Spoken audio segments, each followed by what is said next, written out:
But I'd like to add something to you, Flory. I don't think 3 years actually would be sufficient.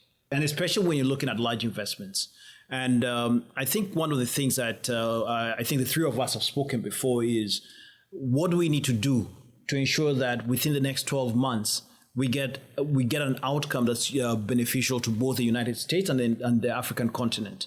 And one key aspect that we need to look at is, for example, if an investor is putting $500 million into a new plant, the payback period is not 3 years. Right. Yeah, the payback period is certainly excessive mostly about 7 years. Mm-hmm. Yeah, so you need a long-term strategy. You cannot have a strategy for 3 years because these businesses will come down. Yeah, if you do not have a long-term plan.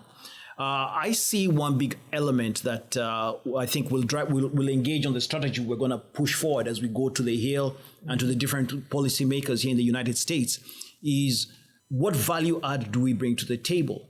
Currently, it's been very clear about the American First strategy is how do we bring in the America First strategy together with our Africa strategy to work together for a positive outcome between the two, our region and the United States. One thing I see is that is a value add AGOA brings. Yeah, if we manufacture jeans, for example, right here in Washington, D.C., the pair of jeans will likely double in prices. And I don't think that's the outcome the American consumers would want, also the administration would want.